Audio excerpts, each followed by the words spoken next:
5 billionaires summoned a professor to a desert resort. They did not want to discuss technology or investments. They wanted to know one thing. How do we survive the end of the world? That meeting revealed something terrifying about the people who shape our future. They have given up on saving it. But before we begin, do not forget to subscribe, and if you truly enjoy these videos, please leave a like. Let us begin. What you are about to discover will change how you see the world.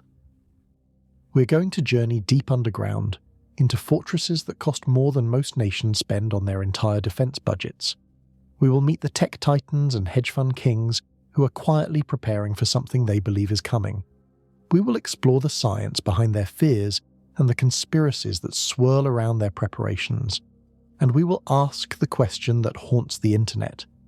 What do the billionaires know that they are not telling us? Chapter 1. The Billionaire Bunker Boom. December 2023. A story breaks in Wired magazine that sends shockwaves through the internet. Mark Zuckerberg, the man who built Facebook, the architect of the social media age, is constructing something strange on the Hawaiian island of Kauai. Not just another mansion, something far more unusual. A 5,000 square foot underground shelter, a blast-resistant door made of metal and filled with concrete, an escape hatch accessible by ladder, tunnels connecting buildings above to bunkers below, and perhaps most telling of all, independent food and energy supplies designed to sustain life for an extended period without any connection to the outside world. Workers on the project signed strict non-disclosure agreements.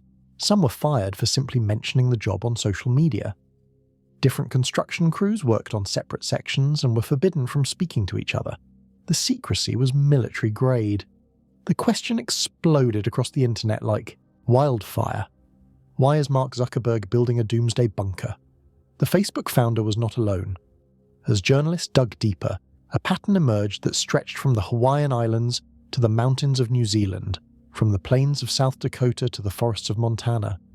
The world's wealthiest individuals were preparing for something, building underground fortresses with technology straight from science fiction films, buying up remote land in locations deliberately chosen for their distance from major population centers, stockpiling supplies for years of isolated living, and they were doing it quietly, secretly, without explanation. Reid Hoffman is the co-founder of LinkedIn, a man worth billions, deeply connected to the inner circles of Silicon Valley. In an interview with the New Yorker magazine, he revealed something extraordinary. At least half of his billionaire friends in the technology industry had what he called apocalypse insurance. Bunkers, escape plans, remote properties. And when you said you were buying a house in New Zealand, Hoffman explained, that was code. A wink and a nod that meant you were preparing for the end of the world as we know it. To understand what is happening, we need to follow the money, and the money is flowing in staggering amounts into an industry that barely existed a decade ago. Rising S Company operates out of Murchison, Texas, building custom high-end underground bunkers. In 2016, their sales increased by 700% compared to the previous year. After the 2016 presidential election in the United States, overall sales jumped 300% again. The company revealed that 7 Silicon Valley entrepreneurs had purchased their bunkers and shipped them to New Zealand in just 2 years. These were not ordinary storm shelters. They were underground fortresses designed to sustain families for years. Gary Lynch, the general manager of Rising S Company, described the typical client. At the first sign of an apocalypse, whether nuclear war, a killer germ, or what Lynch called a French Revolution-style uprising targeting the 1%, these Californians planned to hop on private jets and retreat to their bunkers. New Zealand was the preferred destination because it was an enemy of no one, not a nuclear target, not a target for war, a place where people seek refuge at the edge of the earth. The numbers tell a compelling story. A basic underground bunker from Rising S costs around $55,000 for an unfinished shell.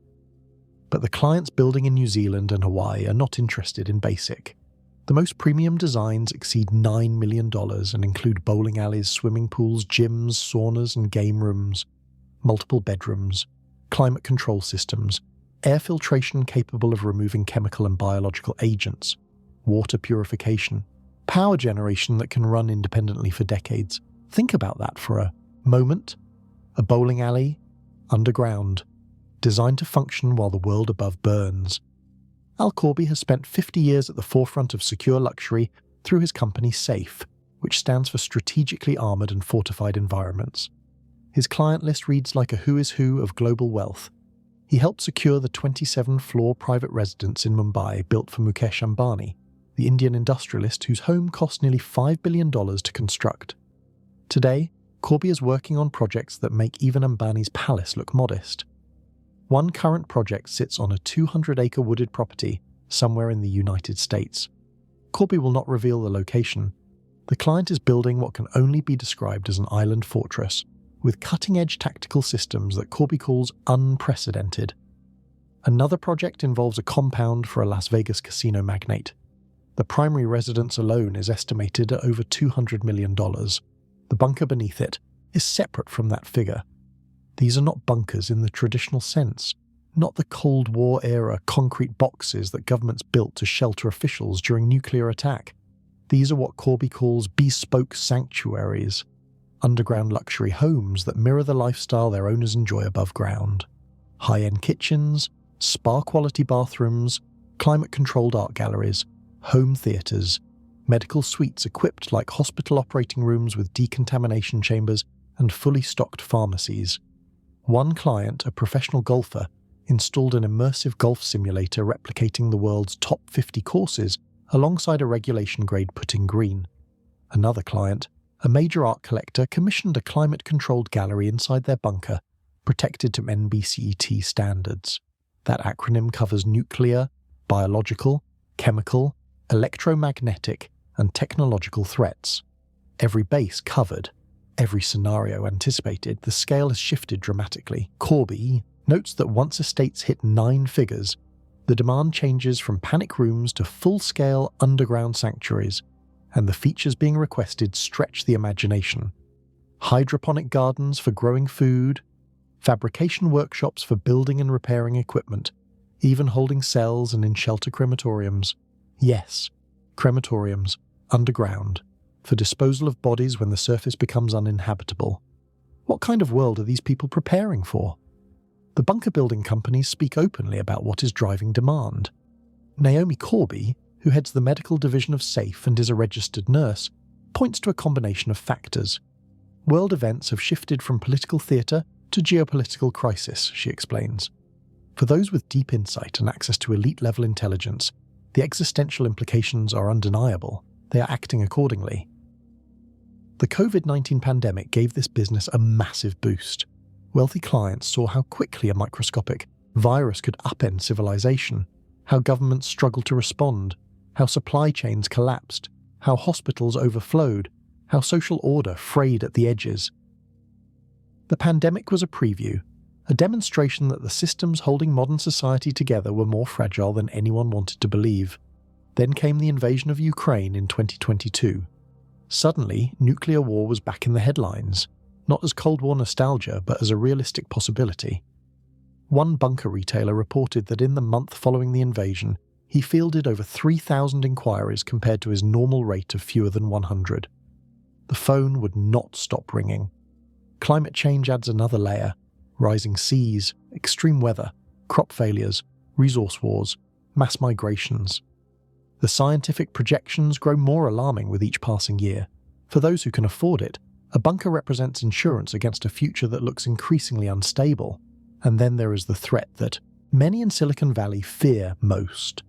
Artificial intelligence, the very technology they are building, the very systems they are deploying. What happens when the machines surpass human intelligence? What happens when algorithms make decisions that humans can no longer understand or control? Many of these billionaires have read the research. They have funded the labs. They know better than anyone what is coming, and they are preparing accordingly. But there is something darker lurking beneath the surface of this bunker boom, something that goes beyond rational preparation for quantifiable risks. Douglas Rushkoff is a professor of media theory and digital economics. He studies technology and culture. He has spent decades observing the evolution of Silicon Valley. In 2022, he published a book called Survival of the Richest that exposed a meeting he had with 5 billionaires at a luxury desert resort. They had summoned him to discuss the future of technology, but the conversation quickly took an unexpected turn. These were men from the upper echelon of tech investing and hedge fund world. Men worth hundreds of millions or billions of dollars. Men with access to the finest data, the best analysts, the most sophisticated models of where the world is heading. And they wanted to know one thing: how do we survive what is coming? They asked Rushkoff whether New Zealand or Alaska would be safer during climate collapse. They asked how to maintain their food supplies. They debated underground bunker locations. They discussed backup energy sources. But the question that consumed most of their time together was something Rushkoff had not expected. How do I maintain control of my security force after my money is worthless? Think about that question. These billionaires were not just preparing for disaster. They were preparing for a world where the entire social contract breaks down, where currency has no value, where the armed guards protecting their bunkers might realize they have no reason to follow orders from a man whose wealth exists only as numbers on a server that no longer functions. Rushkoff calls this the mindset, a Silicon Valley-style certainty that they and their cohort can break the laws of physics, economics, and morality to escape a disaster of their own making. As long as they have enough money and the right technology, these billionaires see themselves as existing one level above mere humans. They take seriously the idea that they are as gods and should act like it. They have spent their careers building systems that harvest human attention, manipulate behavior, and concentrate wealth at unprecedented levels. And now they are using that wealth to build escape hatches, not to save humanity, but to save themselves from humanity. The most powerful people in the world, Rushkoff observed, see themselves as utterly incapable of actually creating a future in which everything is going to be okay. That is perhaps the most terrifying revelation of all.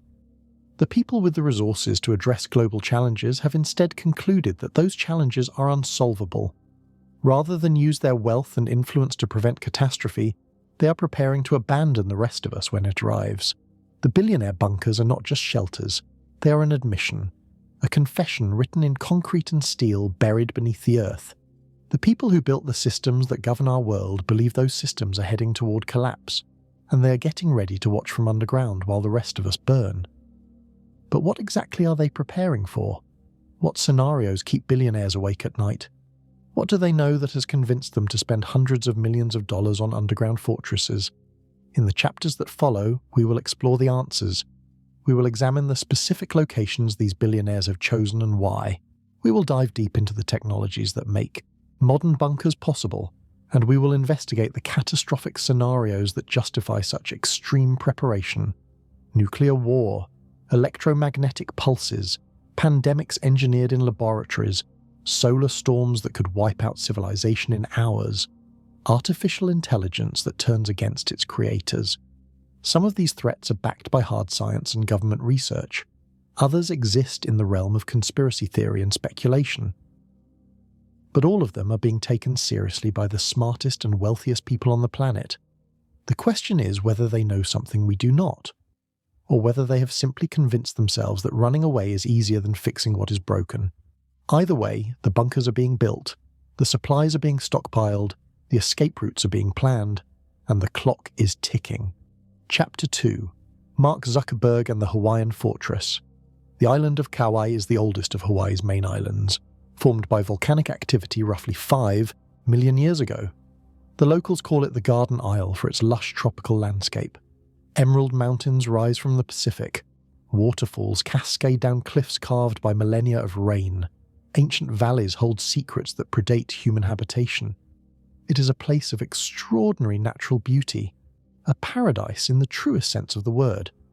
It is also where Mark Zuckerberg is building what some have called the most expensive private residence in American history.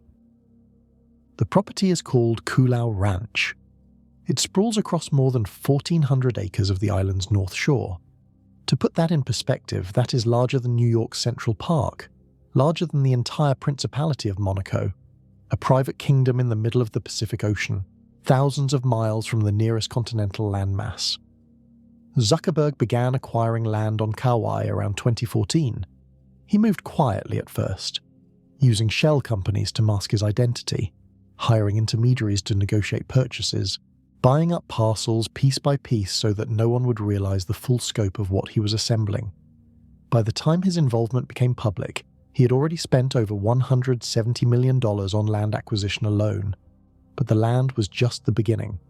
The construction that followed would push the total investment past $270 million, and the centerpiece of it all sits not on the surface where visitors might admire it.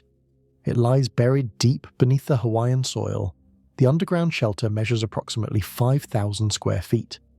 That is more than twice the size of an average American home. The design documents obtained by journalists reveal features that belong more in a military installation than a private residence. The main door is constructed from metal and filled with concrete. This is the same blast-resistant design used in bunkers meant to survive nuclear detonations. An escape hatch provides a secondary exit accessible by ladder. If the main entrance becomes blocked or compromised, occupants can flee through an alternative route. Tunnels connect the underground shelter to the mansions above. Multiple buildings can access the subterranean refuge through concealed passages. The tunnels serve dual purposes. They allow movement between structures without exposure to whatever might be happening on the surface, and they ensure that if one entrance is discovered or breached, others remain operational. The shelter includes its own mechanical room to keep all systems running independently. Power generation, air filtration, water treatment, climate control, the infrastructure required to maintain comfortable living conditions while sealed off from the outside world. Every system has redundancy built in. Every critical component has backups.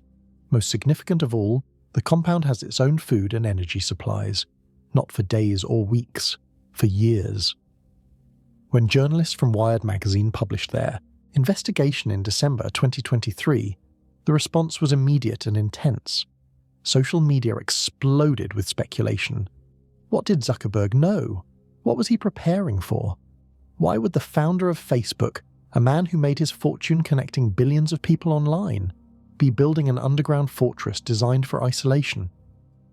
Zuckerberg initially said nothing. The company line from his representatives emphasized the family's commitment to preserving the natural beauty of the ranch.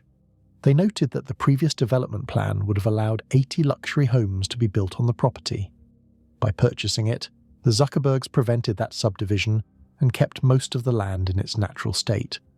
Only 1% of the property would be developed, but that 1% included a bunker. In December 2024, Zuckerberg finally addressed the elephant in the room during an interview with Bloomberg. The journalist Emily Chang asked him directly about the underground shelter. Was it not just a shelter, but a doomsday bunker? Zuckerberg's response was carefully calibrated. No, I think that is just like a little shelter, he said. It is like a basement. A basement. 5,000 square feet, with a blast-resistant door, and an escape hatch, and tunnels, and independent life support systems. He continued, we have the basic house that we built, and an office out there, and just a bunch of storage space and whatever you want to call it. Hurricane shelter, whatever. I think it got blown out of proportion as if the whole ranch was some kind of doomsday bunker, which is just not true. The dismissal was unconvincing. Local real estate experts pointed out that basements are extraordinarily rare in Hawaii. In decades of selling properties, some agents had encountered only 1 or 2 homes with any kind of basement at all. The geological conditions and building traditions simply do not call for them. What Zuckerberg built was not a basement in any normal sense. It was a purpose-built survival shelter constructed according to military specifications. Beyond the bunker, the compound itself is designed with security and self-sufficiency at its core. The plans reveal over a dozen buildings with at least 30 bedrooms and 30 bathrooms combined. 2 standalone mansions spanning 57,000 square feet. That is roughly the size of a professional football field under one roof. Elevators connect the floors. Office space and conference rooms suggest the ability to run a corporation from within the compound. An industrial-sized kitchen can prepare food for large numbers of people over extended periods. Above ground, 11 tree houses are connected by rope bridges suspended in the forest canopy. A full-size gym includes pools, hot tubs, saunas, and a tennis court. The property has its own energy generation and water supply. Cattle graze on the land, providing meat. Macadamia orchards yield nuts. The compound even has its own brewery. Hidden cameras monitor every approach. Blind doors designed to blend seamlessly with surrounding walls provide discreet access to secure areas. A 6-foot wall surrounds portions of the property. The effect is part luxury resort, part military compound, part self-sufficient agricultural operation. When asked about his goals for the ranch, Zuckerberg has emphasized his interest in raising cattle. He claims he wants to create the highest quality beef in the world. The cattle are fed macadamia meal grown on the property and drink beer from the on-site brewery. It is a peculiar hobby for a technology executive worth over $200 billion. But it is also exactly the kind of operation that could feed a large group of people indefinitely without any outside inputs.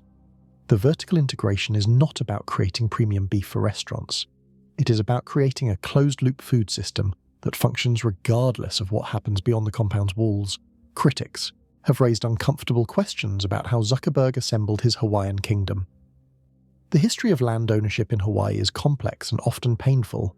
Native Hawaiian communities have been displaced and marginalized since American annexation in 1898.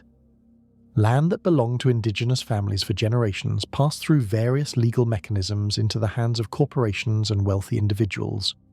Some of the parcels Zuckerberg acquired involved disputes with local residents. Lawsuits were filed, negotiations conducted. In some cases, intermediaries purchased land at auction or pressured owners to sell.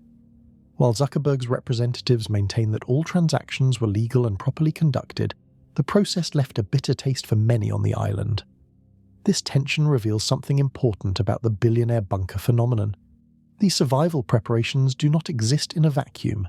They require land, resources, and labor extracted from communities that will not share in whatever protection the bunkers provide. The security of the few comes at the expense of the many. The lifeboats are being built while the ship is still sailing, reserved for passengers who can afford the ticket. Larry Ellison provides another case study in Hawaiian billionaire colonization. The co-founder of Oracle purchased approximately 98% of the Hawaiian island of Lanai in 2012, an entire island, population roughly 3,000 people. Ellison became not just a landowner but essentially a feudal lord, controlling the jobs, housing, and services available to residents. He has since invested in sustainable agriculture and tourism infrastructure. But the dynamic remains troubling. A billionaire can buy an island. The people living there have no choice but to adapt to his vision. Frank Vandersloot, another billionaire, purchased a 2,000-acre ranch just south of Zuckerberg's property on Kauai. The pattern is unmistakable. Wealthy Americans are buying up remote Pacific islands as refuges, as insurance policies, as places to retreat when the mainland becomes unlivable. The locals have noticed. Some appreciate the jobs that construction brings. Some value the philanthropic contributions. The Zuckerbergs have reportedly donated over $20 million to nonprofits on Kauai since 2018. But there is an underlying unease, a sense that paradise is being purchased by people who view it primarily as an escape route, a sense that when disaster comes, the billionaires will retreat behind their walls and blast resistant doors while everyone else fends for themselves. Perhaps most telling is what Zuckerberg did not build. Despite his stated concern for connecting humanity through social media, there are no plans to shelter the island's general population, no community emergency facilities, no shared resources. The bunker is for Zuckerberg, his family, and presumably a select group of staff and associates. Everyone else is on their own. The Kula Ranch represents something new in human history. Wealthy individuals have always built fortified residences. Castles dotted medieval Europe. Walled compounds protected merchant families in ancient cities. But those structures were designed to protect against human adversaries, invading armies, bandits, rival clans. Zuckerberg's bunker is designed to protect against something else entirely, against the collapse of civilization itself, against a world where the systems we depend on, electricity, food distribution, medical care, social order, simply stop functioning. It is preparation for an apocalypse, and he is not building it somewhere remote and disconnected from his daily life. He is building it on a property he calls a ranch, where he raises cattle, where his children can play in tree houses, where he can conduct business via high-speed internet connection. The bunker is integrated into his lifestyle, ready, at a moment's notice. Close enough that the family could be underground within hours of any warning. Some observers argue we should not be alarmed. Zuckerberg can afford it after all. His net worth exceeds $200 billion. The entire Kula Ranch project, including land and construction, represents less than 0.2% of his total wealth. That is comparable to a family worth $1 million spending $1,500. Pocket change. From this perspective, the bunker is not evidence that Zuckerberg knows something we do not. It is simply the behavior of someone with more money than he knows what to do with. Why not build a bunker? If you could afford it, would you not want one too? But this argument misses the point. The issue is not whether Zuckerberg can afford a bunker. The issue is what the bunker represents. The issue is what it says about how the world's most powerful technology executives view the future. They have access to the best information available. They employ analysts and advisors who track global trends. They see the data on climate change, political instability, pandemic risk, and technological disruption before anyone else. And based on what they see, they are digging in, literally. Zuckerberg is the visible tip of a much larger phenomenon. His project became public only because of its scale and the journalistic investigation that exposed it. How many other billionaires are building similar facilities in secret? How many bunkers are being constructed right now beneath mansions and ranches that have not attracted media attention? The answer, according to industry insiders, is many. The bunker business is booming. Companies that specialize in secure residential construction report unprecedented demand. Waiting lists stretch for years. Every new crisis sends another wave of wealthy clients searching for underground salvation. And the question remains, what do they know? Is it simply rational? Preparation for low probability but high consequence risks? The same logic that leads ordinary people to buy fire insurance even though most houses never burn down? Or do these billionaires have access to information that the rest of us lack? Warning signs that catastrophe is not just possible but likely. Intelligence about threats that governments are keeping secret. We cannot know for certain, but we can examine the threats themselves. We can investigate the scenarios that would justify spending hundreds of millions of dollars on underground fortresses. We can look at the science and the speculation and try to determine what is real and what is conspiracy theory. That is what we will do in the chapters that follow, starting with the destination that Silicon Valley billionaires seem to favor above all others, a country at the edge of the earth, a place that has become synonymous with apocalypse insurance. New Zealand awaits. Chapter 3. New Zealand and the End of the World. There is a phrase that has become code among the billionaires of Silicon Valley, a wink and a nod that requires no further explanation. When someone says they are buying a house in New Zealand, everyone in the room understands what it really means. They are preparing for the end. Reid Hoffman revealed this secret language to journalists. The LinkedIn co-founder moves in circles where net worth is measured in hundreds of millions or billions of dollars, where conversations over dinner touch on artificial intelligence risk and civilizational collapse with the same casual tone that ordinary people discuss weekend plans. In that world, New Zealand has become more than a vacation destination. It has become an escape hatch, a bunker for an entire class of people who believe they might need to flee the Northern Hemisphere with little warning. Why New Zealand? The answer lies in geography, politics, and a peculiar combination of isolation and infrastructure. Start with the map. New Zealand consists of two main islands situated in the southwestern Pacific Ocean. The nearest major landmass, Australia, lies over 2,500 miles to the west. North America is over 8,000 miles distant. The islands sit at the very edge of the inhabited world, the last stop before Antarctica. This remoteness, which historically made New Zealand a backwater, has become its greatest asset in the minds of those preparing for catastrophe. If nuclear war erupts between great powers, the fallout will spread across the Northern Hemisphere but largely spare the South Pacific. If a pandemic sweeps through interconnected continents, island nations with controlled borders have a chance of isolation. If social unrest tears through densely populated regions, a country with more sheep than people offers refuge. New Zealand is an enemy of no one, as one bunker company executive explained. Not a nuclear target, not a target for war, a place where people seek refuge. The country's political stability adds another layer of appeal. New Zealand has a long history of peaceful democratic governance. Corruption is low by global standards. The rule of law is respected. Property rights are secure. If you buy land and build a bunker, you can reasonably expect that your investment will remain yours. No revolution will confiscate it. No dictator will claim it. The climate is temperate, agriculture is productive, fresh water is abundant. Unlike many island nations, New Zealand produces more food than its population consumes. In a world where supply chains have collapsed, this self-sufficiency becomes priceless. And crucially, New Zealand has the infrastructure to support the lifestyle that billionaires expect. International airports, high-speed internet, modern hospitals, quality construction companies. You can live at the edge of the world without sacrificing the comforts of civilization, at least until civilization ends. Peter Thiel understood all of this, earlier than most. The PayPal co-founder and venture capitalist first visited New Zealand in 1995 when he was 28 years old. He fell in love with the country. He would later describe it as a utopia. In 2011, he made a statement that now seems prescient. "I am happy to say categorically that I have found no other country that aligns more with my view of the future than New Zealand." That same year, Thiel became a New Zealand citizen through an unusual process that sparked controversy.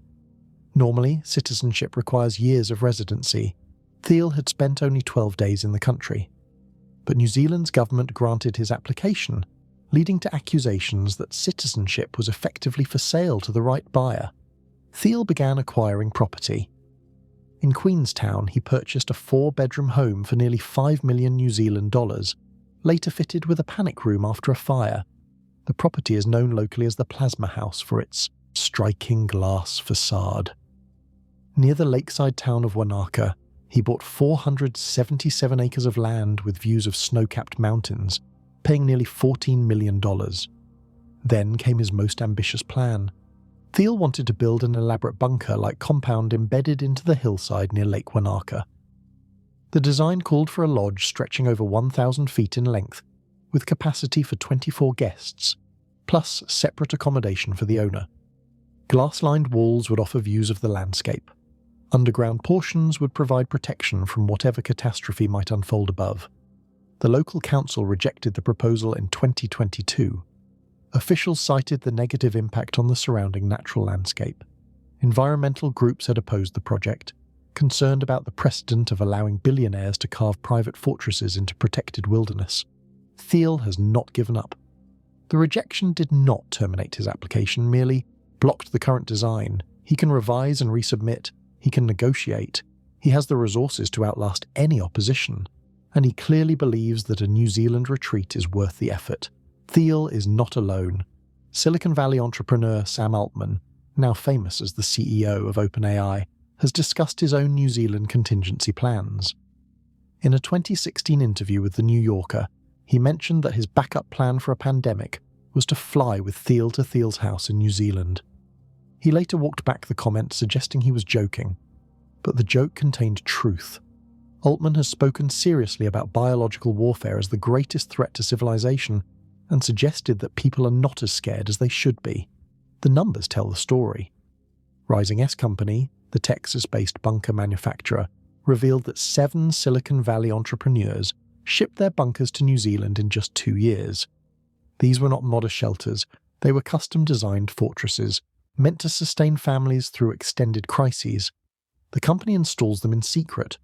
Workers arrive, excavate the land, bury the shelter, and leave no trace. Even neighbouring landowners have no idea that an underground survival facility sits beneath the peaceful surface. It takes about 2 weeks to excavate the land and bury the average bunker, explained the company's general manager. Once installed, passers-by would have no way of knowing it is there. There is no clue left behind, not even a door. The image is striking. American billionaires wandering New Zealand sheep meadows, consulting GPS coordinates, searching for the hidden entrances to their subterranean refuges, the modern equivalent of burying treasure on a distant shore. The global shelter network Vivos has gone even further. The company installed a 300-person bunker on New Zealand's South Island in 2020. This is not a private family shelter. It is a community survival facility sold as shared, ownership among multiple investors. The concept is an underground cruise ship, according to the company's architect. Private dormitory spaces, private sleeping areas, your own bathroom, but overall a shared area with community-oriented spaces where people can get together, eat together, and hang out. A survival cruise with a ticket price measured in hundreds of thousands of dollars. The appeal to billionaires created backlash among ordinary New Zealanders. In 2018, the government banned most foreign buyers from purchasing existing homes, though the restrictions had loopholes for those willing to invest in new construction. The policy was partly a response to concerns about housing affordability as wealthy foreigners drove up prices, but it also reflected unease about the country being treated as a lifeboat for the global elite. Former Prime Minister John Key addressed the phenomenon directly. If you are the sort of person that says I am going to have an alternative plan, when Armageddon strikes, then you would pick the farthest location and the safest environment, and that equals New Zealand if you Google it. It is known as the last bus stop on the planet before you hit Antarctica. I have had a lot of people say to me that they would like to own property in New Zealand if the world goes to hell in a handbasket. The phrase hell in a handbasket captures something important. This is not preparation for ordinary emergencies, not for earthquakes or hurricanes or economic recessions. This is preparation for civilizational collapse, for the breakdown of the systems that sustain modern life, for a world where money may become worthless, and the only things that matter are food, water, shelter, and security. In that context, New Zealand's remoteness transforms from disadvantage to advantage. Its small population becomes a benefit rather than a limitation. Its agricultural surplus becomes strategic abundance. Its political stability becomes a foundation for whatever order emerges from the ashes. The billionaires who have assembled holdings in New Zealand are not just buying land. They are buying options. The option to flee if necessary. The option to wait out chaos in relative comfort. The option to emerge when the dust settles and rebuild according to their own design. This last point deserves attention. Some critics argue that the billionaire bunker phenomenon is not just about survival. It is about positioning for the world that comes after. Consider what happens if a major catastrophe destroys existing power structures. Governments collapse, corporations dissolve, currency becomes worthless. In the chaos, whoever controls resources and organization has the opportunity to shape what replaces the fallen order. A billionaire who emerges from a well-stocked bunker with loyal staff, functioning equipment, and stored supplies would be positioned to exercise enormous influence over desperate survivors, not as a democratic leader chosen by the people, but as a feudal lord whose power derives from control of the means of survival. Some observers call this neo-feudalism, the return of a social structure where wealth and land ownership translate directly into political authority, where the gap between the powerful and the powerless becomes a chasm, where the billionaires who prepared become the aristocrats of the new age. This is not conspiracy theory. This is the explicit logic discussed among some in the prepper community. The idea that collapse represents not just a threat but an opportunity, a chance to remake society without the constraints of existing law and custom. A chance for those who saw it coming to claim the rewards of their foresight. New Zealand, with its small population and abundant resources, would be an ideal laboratory for such an experiment. A place where a handful of well-prepared individuals could exercise influence, far exceeding what they enjoy today. Whether or not individual billionaires think in these terms, the structural dynamics point in this direction. By purchasing land and building bunkers in New Zealand, the ultra-wealthy are not just buying insurance. They are buying potential power in whatever world emerges from collapse. The country's government has taken notice. New rules require more scrutiny of land purchases by foreign nationals. Public debate has increased about whether New Zealand should allow itself to become a refuge for the global elite. Some argue that billionaire investment brings benefits, jobs and philanthropy. Others argue that it represents a form of colonization, the extraction of resources and opportunity by those who will give nothing back when crisis comes. The debate continues, but the bunkers keep being built, the land keeps being purchased, the escape plans keep being refined. And somewhere in the New Zealand hills, metal doors stand ready to seal. Ventilation systems wait to filter poisoned air, stored food sits in climate, controlled rooms, preserved for years of consumption. The lifeboats are in position. The question is what storm their owners expect to flee. In the next chapter, we will examine the companies that build these underground fortresses, the technology that makes survival possible, and the extraordinary features that transform bunkers from bare concrete shelters into subterranean palaces capable of sustaining luxury living while the world above burns.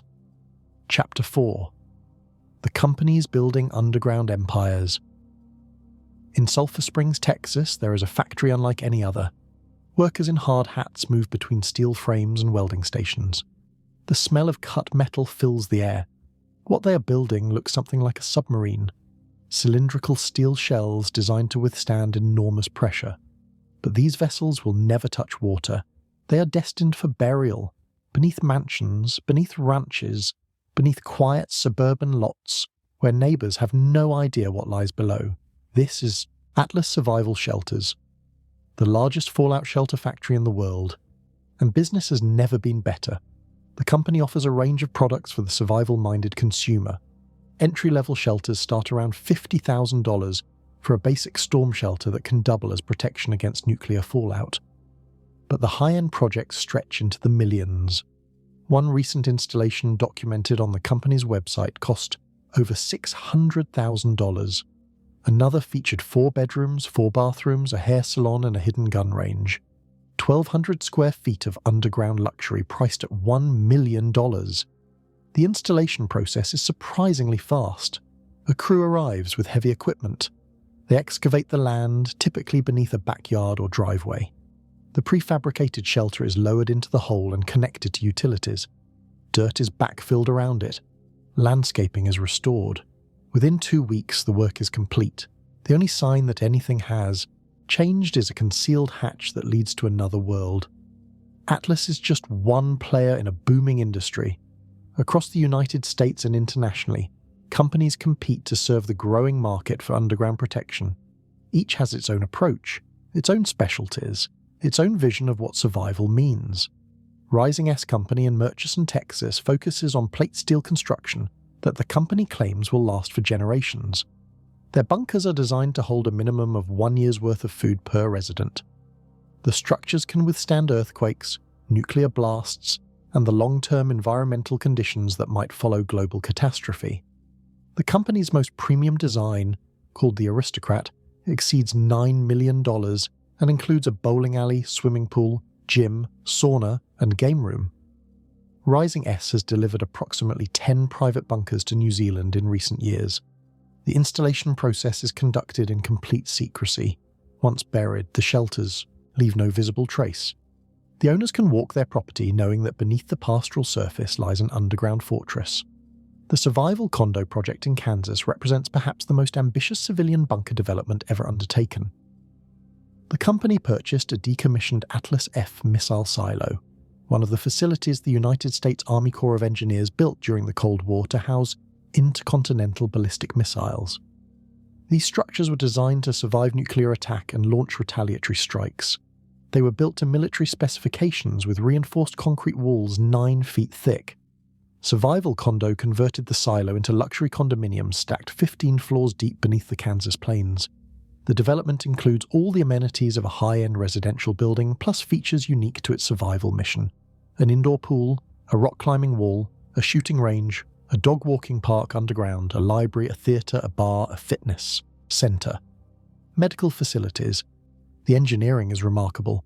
LED lighting throughout the complex mimics natural daylight, shifting colour temperature throughout the day to maintain residents' circadian rhythms. Organic hydroponic plants grow under artificial light, providing fresh vegetables and psychological benefits. The food stores can sustain the population for 5 years. Water filtration and storage ensure supply regardless of what happens to the aquifer above. Security is military-grade. Blast doors at the entrance can withstand explosions that would level surface structures. The surrounding walls, original Cold War construction, protect against radiation and physical assault. A command center monitors the facility and the outside world. Residents can observe the apocalypse on screens while sitting in comfortable chairs 200 feet below ground. Condominiums in the Survival Condo sold rapidly. Penthouse units spanning 2 levels and 3,600 square feet were priced at $4.5 million. Half-floor units of approximately 900 square feet started at $1.5 million.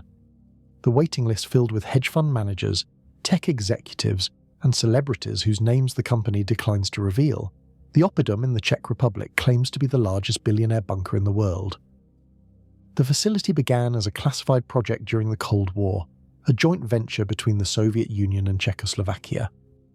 For decades it remained secret, an underground fortress carved into the mountains near Prague. When the Soviet bloc collapsed, the site was abandoned. It sat empty for years until private developers recognized its potential. Today, the Oppidum offers what it calls super-luxury underground residences. The facility spans over 323,000 square feet. A ground-level helipad allows for rapid arrival during emergencies. Above-ground structures include gardens and recreation areas, but the heart of the complex lies below, accessible through blast doors that can seal in under a minute. The subterranean portions include everything required for comfortable long-term habitation. Apartments with whirlpool baths, double sinks and rainfall showers, a spa, a swimming pool, an underground garden illuminated by simulated natural light, a cinema, a library, a billiards room, conference and communication facilities, a gym, an extravagant wine cellar, a hospital wing with dental surgery capabilities. The Oppidum can reportedly support its residents independently for 10 years. A decade of food, water, energy and medical supplies stored deep beneath the Czech mountains, waiting for the day when the surface becomes uninhabitable. The company now builds custom bunkers beneath existing mansions around the world. The process takes 3 to 5 years depending on the complexity of the design and the geological conditions at the site. Extensive surveying determines how deep the bunker can be placed and what reinforcement the surrounding earth requires. Every system is designed with redundancy. Every critical component has backups. Security features include multi-biometric access controls, not just fingerprints but facial recognition, iris scanning, and palm geometry. The outer doors are built to NATO standard ballistic and blast protection levels, using the same high-density concrete found in nuclear power plants. The entrance sequence includes a decontamination chamber to remove chemical or biological agents from anyone entering the shelter. One striking feature of these ultra-luxury bunkers is the attention paid to psychological comfort. Early survival shelters were Spartan: concrete walls, bunk beds, canned food. The assumption was that residents would endure discomfort for a brief period until the crisis passed. Modern billionaire bunkers reject that premise. They are designed for extended habitation, potentially years, and they recognize that humans cannot thrive in stark institutional environments. We need beauty, we need variety, we need the illusion of space and nature even when surrounded by Earth. The result is extraordinary attention to interior design. 16-foot ceilings in entrance halls create a sense of openness. Fine-grain hardwood flooring replaces industrial concrete. Custom furnishings bring warmth and personality. Art collections are housed in climate-controlled galleries. LED screens can simulate windows, showing forest scenes or ocean vistas or whatever environment the resident prefers. The goal, according to designers, is to offset the sense of being underground, to create spaces that feel like homes rather than prisons, to make long-term shelter not just survivable, but comfortable, even pleasant.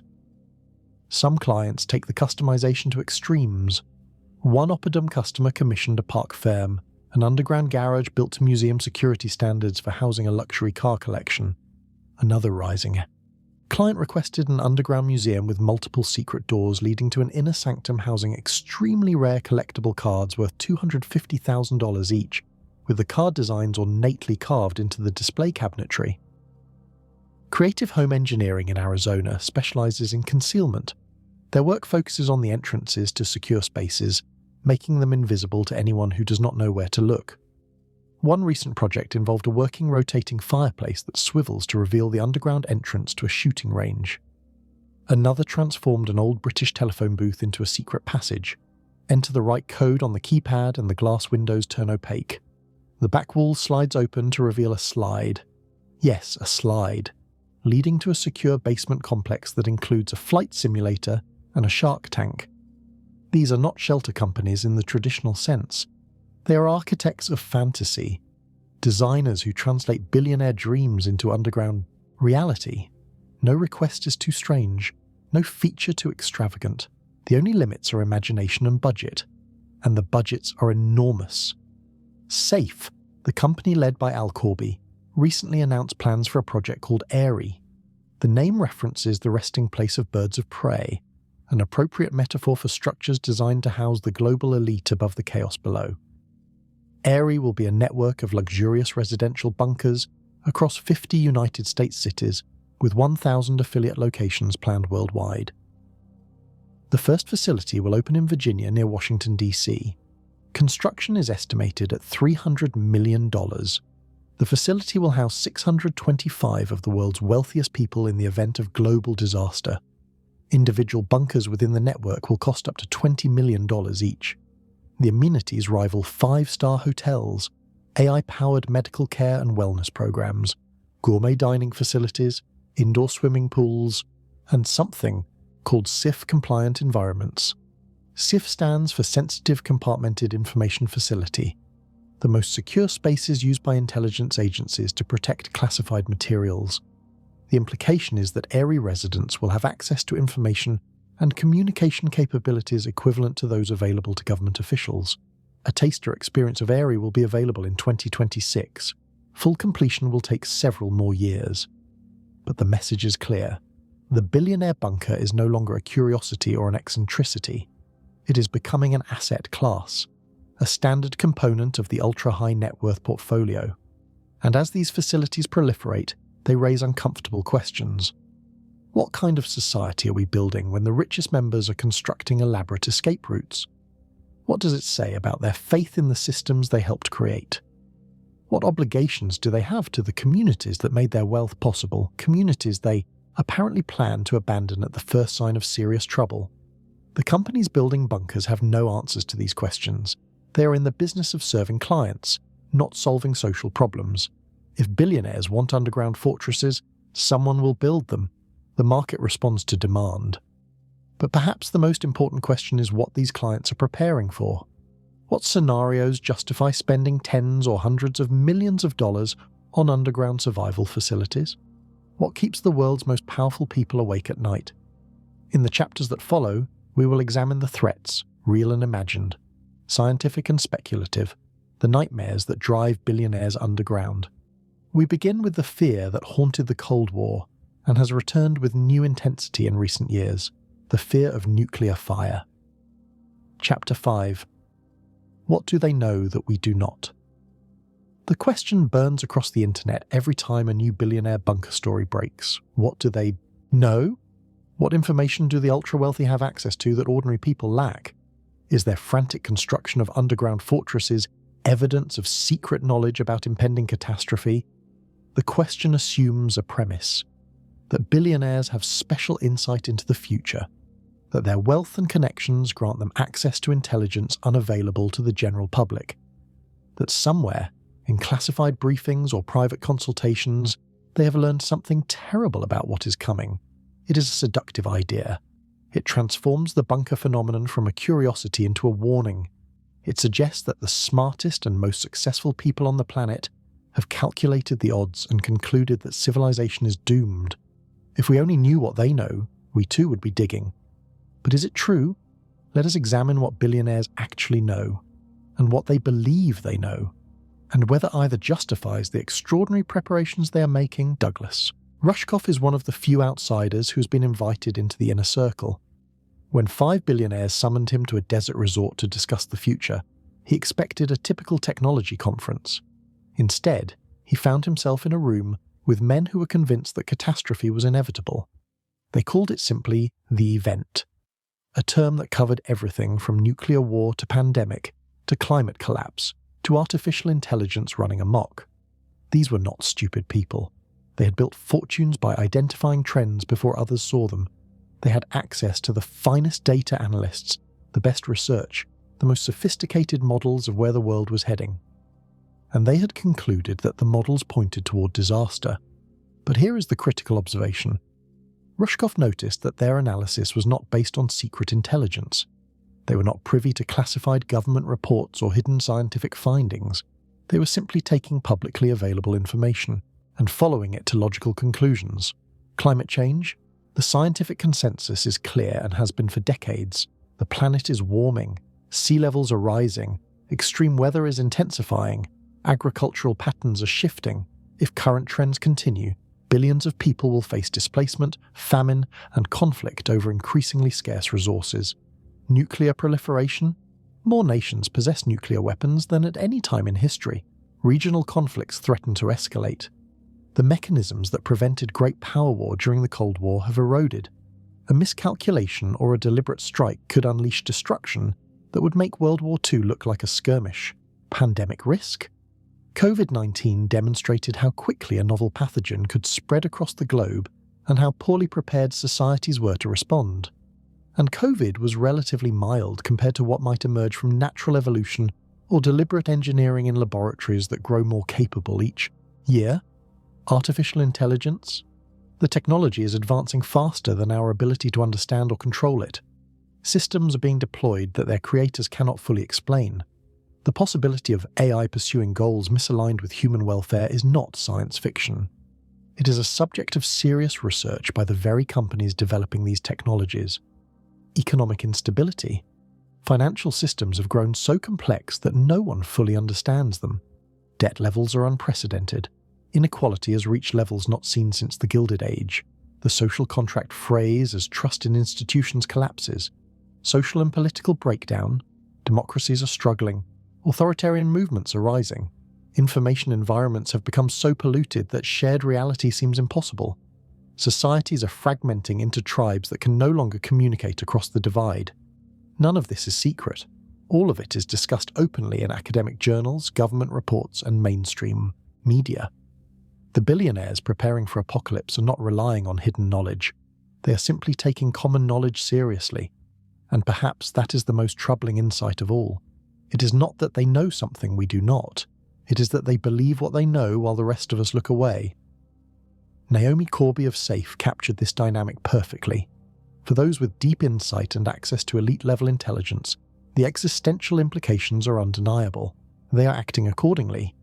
Elite-level intelligence here does not mean classified secrets. It means the capacity to absorb and process information that most people ignore. It means having enough resources to hire experts who synthesize research across domains. It means existing in social circles where discussion of civilizational risk is normalized rather than dismissed as paranoid.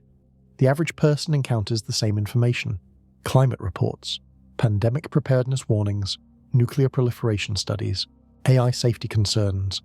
But the average person has bills to pay and children to raise and jobs to maintain. They cannot spend their days contemplating extinction. They do not have the bandwidth to take these threats seriously. Billionaires have that bandwidth. They have staff to handle daily concerns. They have time to think about the future. And when they think about the future, they see dangers that the distracted majority overlooks. This explanation is less dramatic than the conspiracy theory version. It does not require secret briefings or hidden knowledge. It simply requires recognition that wealth buys not just material comfort, but cognitive freedom. The freedom to consider threats that others must ignore to get through the day. But there is another possibility, one that lies somewhere between secret knowledge and public information. Many of these billionaires operate at the intersection of technology and government. Peter Thiel co-founded Palantir, a data analysis company whose clients include intelligence agencies and military organizations. Elon Musk runs SpaceX, which launches satellites for the Department of Defense. Mark Zuckerberg's Facebook has been used for political manipulation by state actors around the world. These individuals have relationships with government officials. They attend conferences where national security is discussed. They receive briefings on threats to their company's infrastructure. They exist in a world where the line between private enterprise and public power blurs. Is it possible that they have absorbed, if not formal classified intelligence, then at least informal signals about the severity of various threats? Could a conversation with a Pentagon official have conveyed more alarm than any public document? Could a cybersecurity briefing have revealed vulnerabilities that the public does not know about? This seems plausible. Not conspiracy theory, but reasonable inference. People who interact regularly with those who hold classified information tend to develop a sense of what that information contains, even without seeing the documents themselves. The worry in an official's voice, the projects being funded, the contingency plans being made. If government agencies are quietly preparing for scenarios that they cannot publicly acknowledge, the billionaires connected to those agencies would notice. They would ask questions, they would piece together implications, and they would act accordingly. But even this more nuanced explanation may give too much credit. Consider the alternative possibility. Perhaps the billionaires building bunkers are not responding rationally to evidence at all. Perhaps they are succumbing to a different kind of bias, the same psychological tendency that makes lottery winners believe their success was skill rather than luck. The same tendency that makes powerful people believe they deserve their power. Rushkoff calls it the mindset. A Silicon Valley certainty that the rules do not apply to those smart enough and wealthy enough to break them.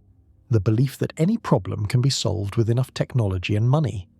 The conviction that the future belongs to those who can see it coming and prepare. From this perspective, the billionaire bunker phenomenon is not evidence of rational threat assessment. It is evidence of a particular worldview, one that sees society as a game with winners and losers, one that expects catastrophe not because the evidence demands it, but because a winner's mentality requires having a backup plan for every contingency. These are people who built fortunes by being prepared when others were not, by seeing opportunities that others missed, by moving fast when others hesitated. Of course they extend this mindset to civilizational risk.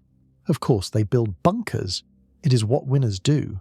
The problem with this explanation is that it makes the bunkers evidence of psychology rather than evidence of threat. It suggests that the billionaires are not responding to reality, but constructing a narrative that flatters their self-image. They are not prophets warning of danger. They are gamblers who cannot stop hedging bets even when the odds do not justify it. So which is it? Are the billionaires rational actors responding to genuine threats? Are they privileged insiders acting on semi-secret knowledge? Or are they anxious elites projecting their fears onto a future that may not resemble their predictions? The honest answer is that we cannot know for certain. The threats they cite are real. Climate change is real. Nuclear weapons exist. Pandemics happen. AI is advancing. Any of these could trigger catastrophe, but the probability of that catastrophe, the timeline, and the appropriate response, these remain matters of judgment on which reasonable people disagree. What we can say with confidence is that the billionaire class has reached a consensus that catastrophic risk is worth taking seriously enough to spend hundreds of millions of dollars, seriously enough to buy land at the edge of the earth, seriously enough to build underground fortresses designed for years of isolation. And perhaps the most important signal is not the bunkers themselves, but what they represent. These are people who could, if they chose, use their resources to address the threats they fear. They could fund climate mitigation. They could support nuclear disarmament. They could invest in pandemic preparedness. They could work to ensure that AI development benefits humanity rather than threatening it. Some do invest in these causes, but they also build bunkers. They hedge. They prepare personal escape routes even as they claim to be working toward collective solutions. This suggests a deeper truth about how the ultra-wealthy view the world. They may hope for the best, but they are preparing for the worst, and their preparations do not include saving the rest of us. In the chapters that follow, we will examine the specific threats in detail. We will look at the science and the speculation. We will separate what is known from what is feared, and we will ask whether the billionaires are right to be afraid, or whether their bunkers are monuments to misplaced anxiety. We begin with the oldest of apocalyptic fears and the one most often cited by bunker builders, the threat of nuclear annihilation. Checkpoint reached. I have completed chapters 1 through 5. Please confirm whether to continue with chapters 6 through 10. Chapter 6. The Nuclear Nightmare. August 6th, 1945. A single bomb falls from the belly of a B-29 bomber over the Japanese city of Hiroshima. The weapon is called Little Boy. It contains 64 kilograms of enriched uranium. When it detonates at an altitude of 600 meters, the resulting explosion releases energy equivalent to 15,000 tons of TNT. In an instant, approximately 80,000 people die.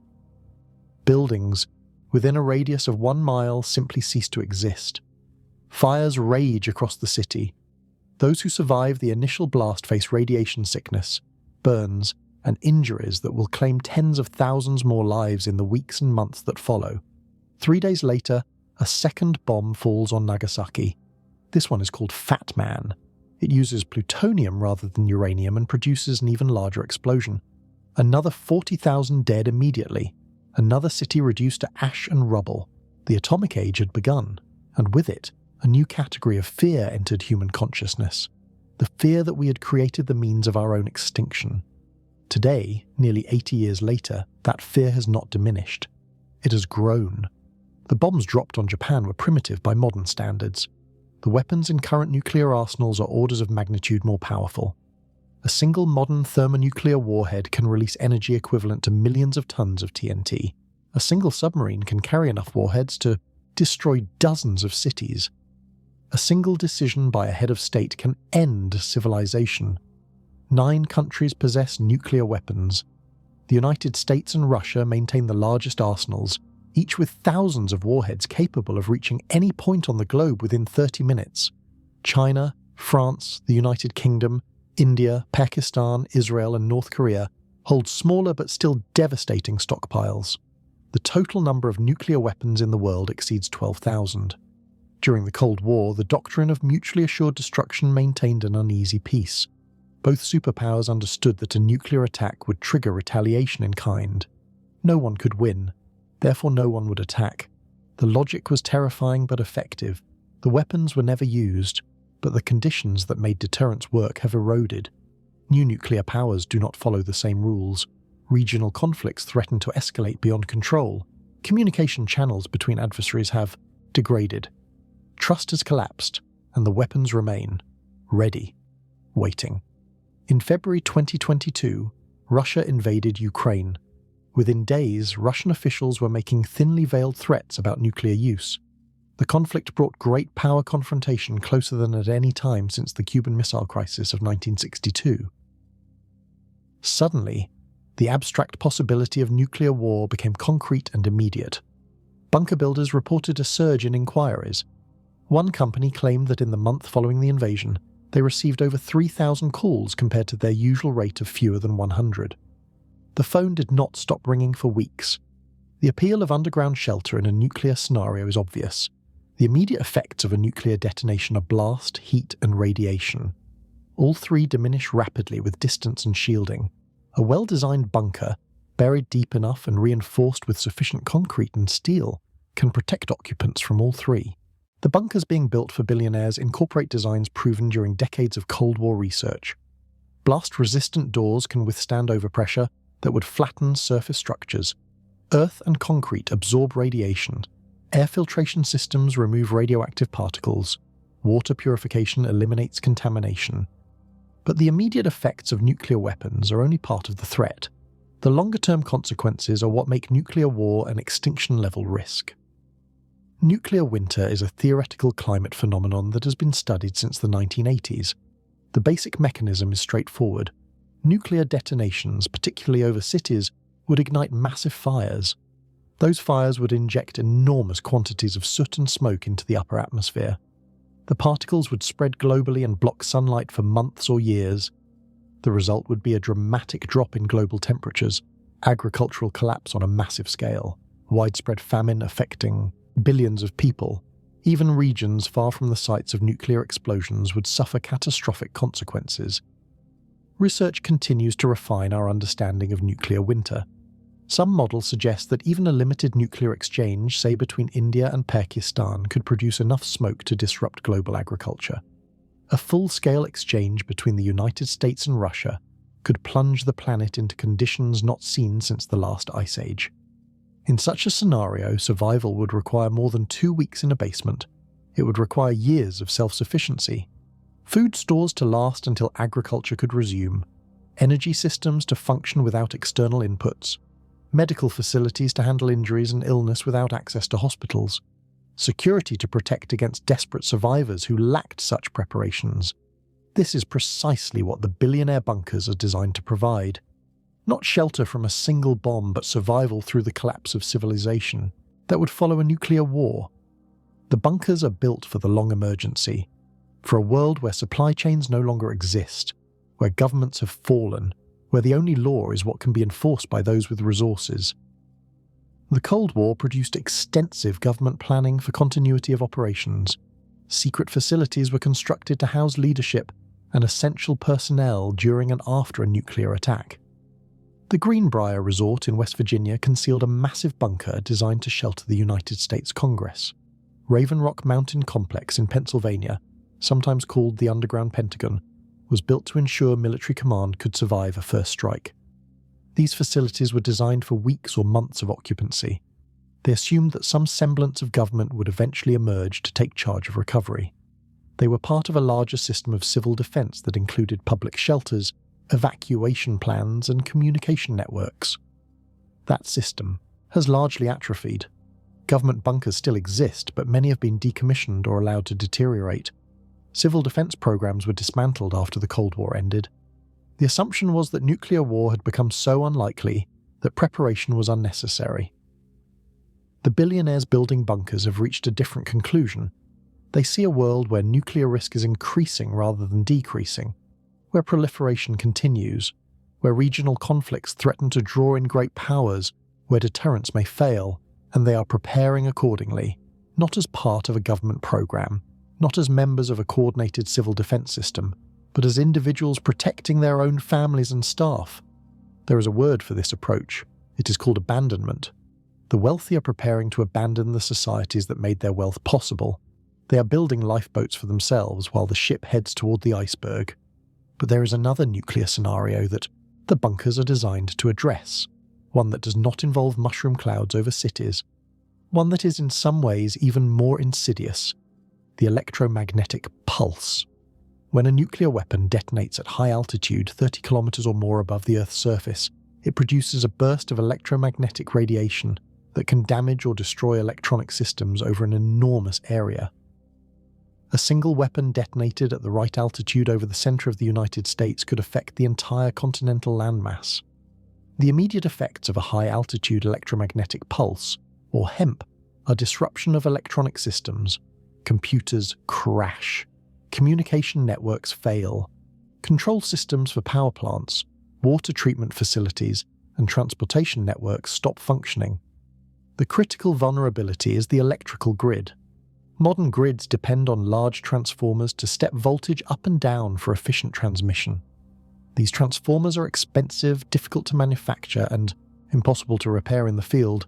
A severe EMP could damage hundreds of them simultaneously. Replacing them would take months or years. In the meantime, the affected region would have no electricity. Consider what that means.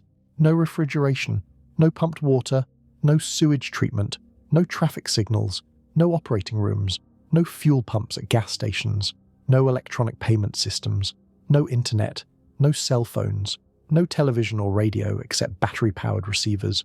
Modern society runs on electricity. Remove it and everything stops. Congressional testimony on EMP has included estimates that 90% of the American population could die within a year of a successful EMP attack. Not from radiation, not from blast.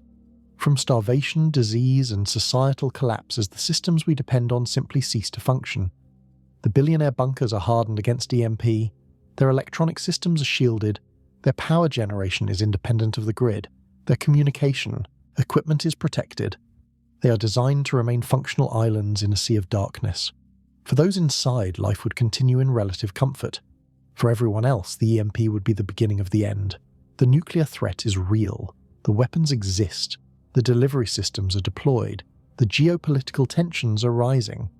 Whether war comes through deliberate decision, accident, or escalation of a regional conflict, the possibility cannot be dismissed. And the people with the most resources to protect themselves have decided that protection is worth pursuing, worth billions of dollars, worth building underground fortresses, worth preparing for a world where the lights go out and never come back on. But nuclear war is not the only threat that keeps billionaires awake at night.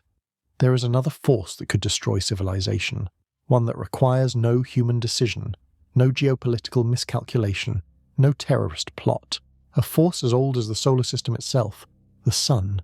Chapter 7. When the Sun Turns Against Us.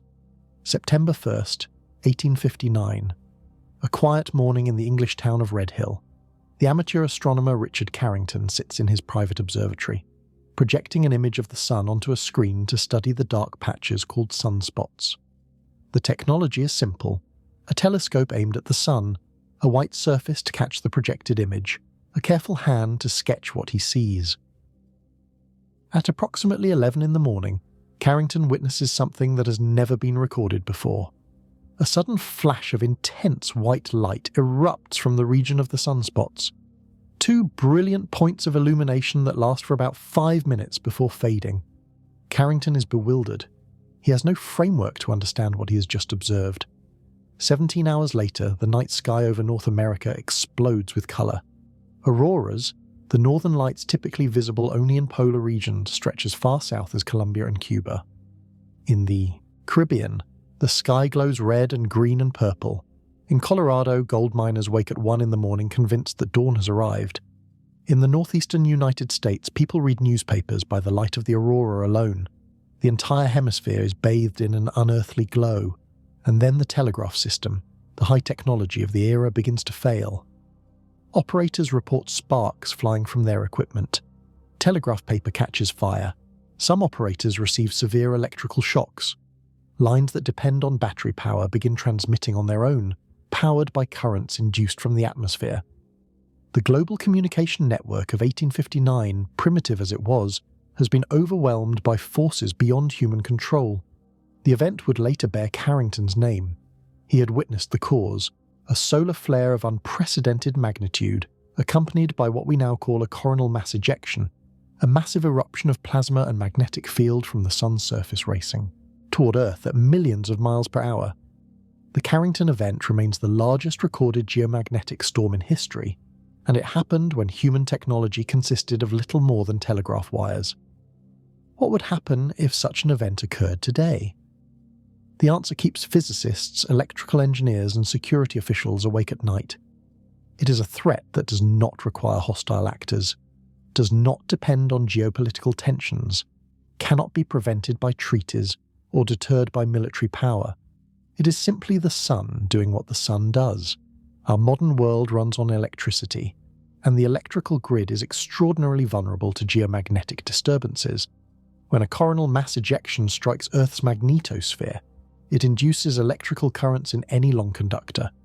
Power lines, pipelines, communication cables. These geomagnetically induced currents, or GICs, flow through the grid and into the transformers that are its critical nodes. High-voltage transformers are the backbone of electrical transmission. They step voltage up for efficient long-distance transmission and step it down for local distribution. They are massive. They are expensive. They are custom-built for specific applications, and they are extremely vulnerable to GIC damage. The currents induced by a severe geomagnetic storm can cause transformers to overheat. The heating is not uniform but concentrated in spots where the design did not anticipate such loads. Components fail. Insulation breaks down.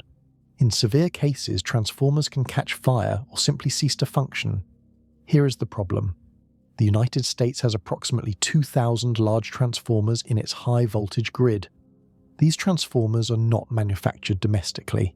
They must be ordered from factories in Germany or South Korea, the only countries that produce them for export. Each one is custom-made for its specific location and function. The lead time for a single transformer can exceed 18 months. A Carrington-class event could damage hundreds of transformers simultaneously across an entire continent. There would be no way to replace them quickly. The parts do not exist. The manufacturing capacity is insufficient. The logistics of moving massive equipment to thousands of locations would be overwhelming. The result would be a blackout lasting not hours or days, but months or years, potentially a decade or more for full recovery. Think about what that means. No refrigeration. Food spoils within days. No pumped water. Reservoirs drain and cannot be refilled. No sewage treatment. Disease spreads. No hospitals. Medical equipment fails. No transportation. Fuel cannot be pumped without electricity. No communication. Cell towers go dark. No banking. Electronic records become inaccessible. Cities would become death traps. 8 million people in New York. 4 million in Los Angeles. 3 million in Chicago. All dependent on systems that require electricity to function. All suddenly without the means to survive. A 2013 study by Lloyds of London and Atmospheric and Environmental Research estimated that a Carrington-level event striking the United States today could cause economic damage between $600 billion and $2.6 trillion. And that was a conservative estimate that did not fully account for cascading failures and social breakdown. Other researchers have suggested that the death toll could reach 90% of the affected population within a year. not from the storm itself, but from starvation, disease, and violence as civilization collapses. The Carrington event was not a freak occurrence. Similar events have happened throughout history. A geomagnetic storm in 1872 was comparable in magnitude. Storms in 1921, 1989, and 2003 caused significant disruption. In March 1989, a relatively modest storm caused the collapse of Quebec's Hydro-Quebec electrical grid, leaving 5 million people without power for 9 hours. And in July 2012, a Carrington-class superstorm erupted from the sun. The resulting coronal mass ejection was as powerful as the 1859 event. It missed Earth by approximately 9 days. Had it occurred a week earlier, it would have struck our planet directly. We were lucky. We may not be lucky next time. Research into historical records suggests that Carrington-level events occur roughly every 500 years, but smaller events that could still devastate modern infrastructure may occur every 50 to 150 years. We are overdue. The sun operates on an 11-year cycle of activity. During solar maximum, sunspots are numerous and solar flares are frequent. The current solar cycle is expected to peak around 2025. This is precisely when the risk of a major geomagnetic storm is highest. Government agencies are aware of the threat. The Department of Homeland Security's Cybersecurity and Infrastructure Security Agency, known as CISA, has programs dedicated to electromagnetic pulse and geomagnetic disturbance resilience. Executive orders have been signed directing federal agencies to coordinate protection efforts. But progress has been slow. The electrical grid remains largely unprotected. The strategic reserve of transformers and critical components does not exist. Most of the equipment that would be needed for recovery is manufactured overseas, primarily in China, which might itself be affected by the same event or might not be willing to prioritize American needs. The billionaires building bunkers understand all of this. Their underground facilities are hardened against electromagnetic effects. Their power systems are independent of the grid. Their communications equipment is shielded. They have stockpiled the resources needed to survive for years without external support. They are preparing for a scenario in which the sun itself becomes the enemy, not through any malevolent intent, but simply through the physics of stellar activity. A star 93 million miles away could, in a single eruption, undo everything that human civilization has built over the past 2 centuries. There is an even more terrifying possibility, something called a Miyake event. In 2012, researcher Fusa Miyake discovered evidence in tree rings of a massive spike in carbon, 14 levels that occurred in 774 to 775 CE. The spike was enormous. Whatever caused it delivered a radiation dose approximately 20 times larger than typical cosmic events, 10 times or more larger than the Carrington event. Subsequent research has confirmed Miyake events as a real phenomenon. They appear to occur roughly once every 1,000 years. Their exact cause remains debated. They may be extreme solar flares, or they may involve other cosmic phenomena, but their effects are unmistakable in the geological record. A Miyake event today would be catastrophic beyond anything we have discussed. Satellites would be destroyed, power grids would collapse globally, radiation levels would pose direct health risks to people at high altitudes, including airline passengers and astronauts. The recovery timeline would stretch into decades. Against such an event, even the most elaborate bunker would provide only temporary protection. But temporary protection might be enough. Enough to survive the initial chaos. Enough to wait for radiation levels to decline. Enough to emerge into a world where whoever prepared would have enormous advantages over those who did not. The sun does not care about human civilization. It burns as it has burned for 4.5 billion years. It will erupt and flare and cast off plasma into space, according to physical laws that take no account of our existence. The billionaires building bunkers have looked at this reality and drawn their conclusions. They cannot prevent a solar catastrophe. They cannot negotiate with the sun. They can only prepare, stockpile resources, harden their facilities, build redundancy into their systems, and wait for the day when the sky fills with aurora and the lights go out. But cosmic events are not the only threats that defy human prevention. There are dangers much closer to home, dangers that emerge from the biological world itself, some natural, some engineered, all capable of ending civilization as surely as any nuclear war or solar storm. We turn now to the threat that arrived in 2020, and to the far worse possibilities that keep epidemiologists and bioweapons experts awake at night: pandemic.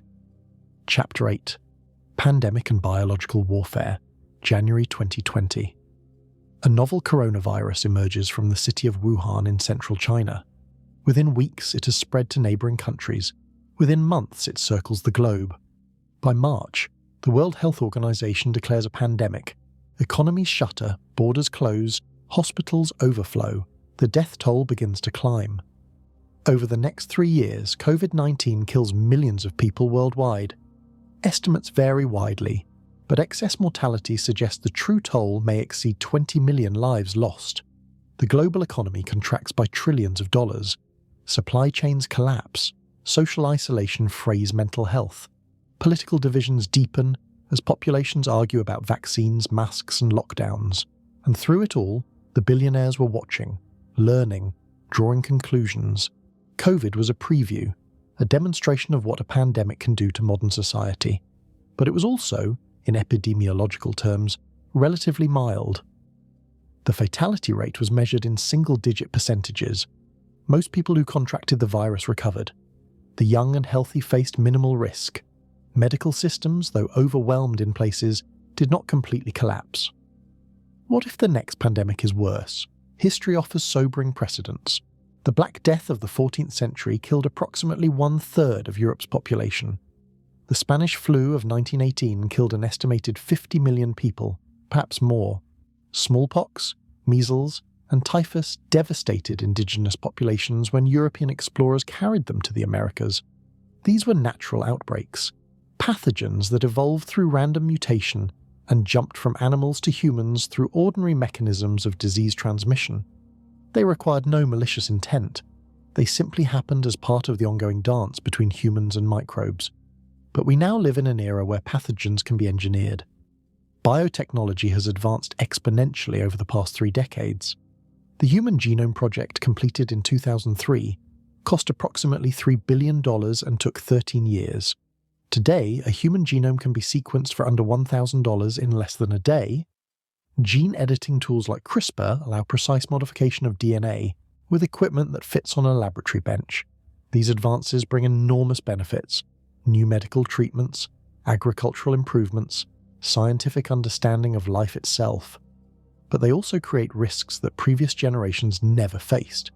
The same technologies that allow us to develop vaccines and therapies also allow us to modify pathogens, to make them more transmissible, more lethal, more resistant to treatment. The knowledge required to create a devastating biological weapon is increasingly accessible. The equipment required is increasingly affordable. The barriers that once limited such capabilities to major state actors are eroding. Sam Altman, the CEO of OpenAI, has spoken publicly about biological warfare as the greatest threat to civilization. In interviews, he has suggested that people are not as scared about it as they should be. He is not alone in this assessment. Many who study existential risk place engineered pandemics near the top of their concern list. A survey by the Future of Humanity Institute at Oxford University estimated a 2% probability of human extinction from engineered pandemics by the year 2100.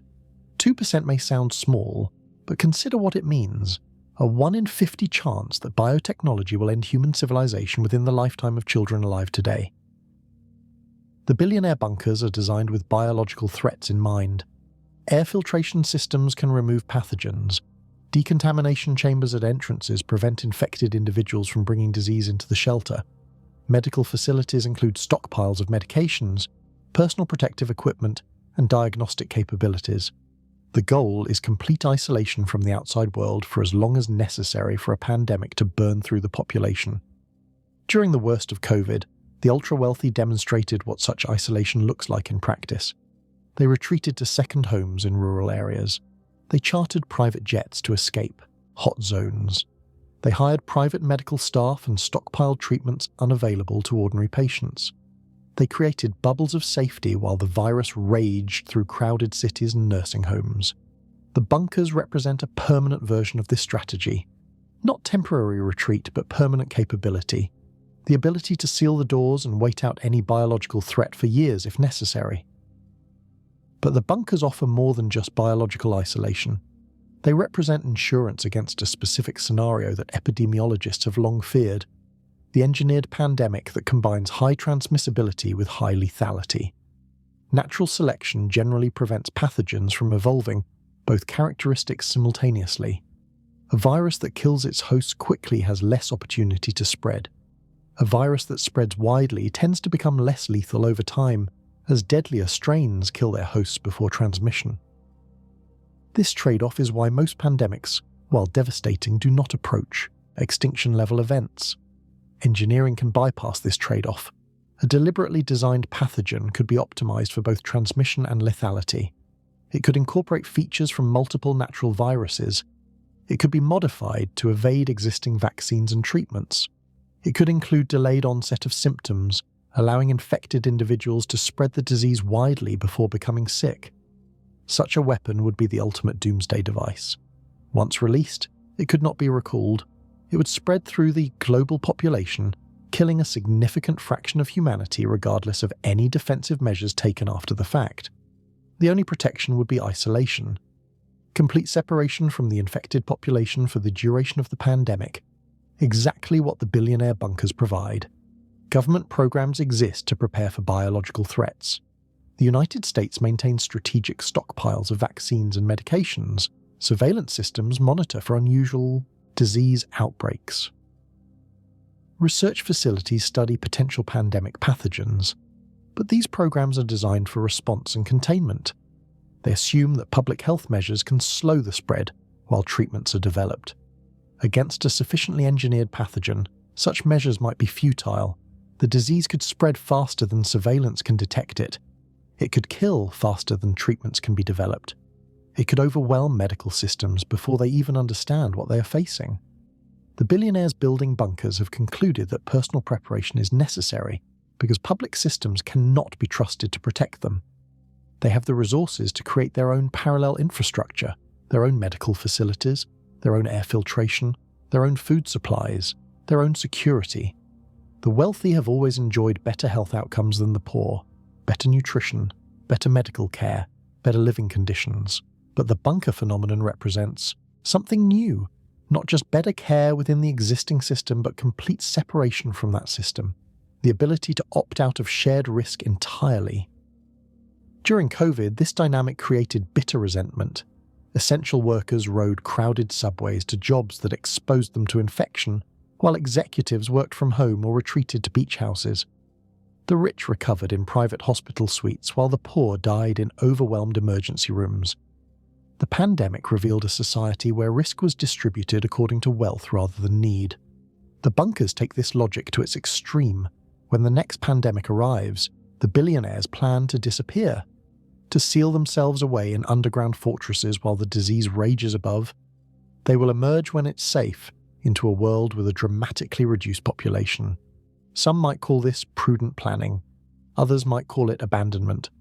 The ultra-wealthy, having benefited from a global system that allowed them to accumulate unprecedented resources, plan to abandon that system the moment it becomes dangerous.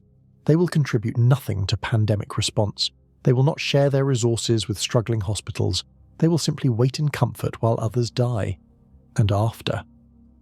What happens when the billionaires emerge from their bunkers into a world devastated by pandemic? This is where the logic of preparation shades into something darker. The opportunity that catastrophe creates. A pandemic that killed a significant fraction of the global population would devastate existing institutions. Governments would collapse, corporations would dissolve, property rights would become uncertain. Into this chaos, whoever controlled resources and organization would have the opportunity to shape what comes next. A billionaire emerging from a well-stocked bunker with a loyal staff, functioning equipment, and stored supplies would be positioned to exercise enormous power, not as an elected official accountable to the people, but as a feudal lord whose authority derives from control of the means of survival. This is not conspiracy theory. It is the explicit logic that some preppers discuss openly. The idea that collapse represents opportunity, that those who prepare will inherit the earth. Whether individual billionaires think in these terms or not, the structural dynamics point in this direction. The bunkers are not just insurance. They are positioning for the world that comes after. But biological threats are not the only human-created dangers that keep the wealthy awake at night. There is another category of risk, one that emerges from the very technologies that made these fortunes possible. The machines are getting smarter, the algorithms are becoming more powerful, and some of the brightest minds in Silicon Valley believe that what they are building might destroy us all.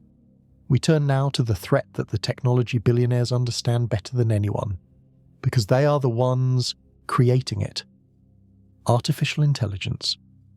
Chapter 9. The Rise of the Machines.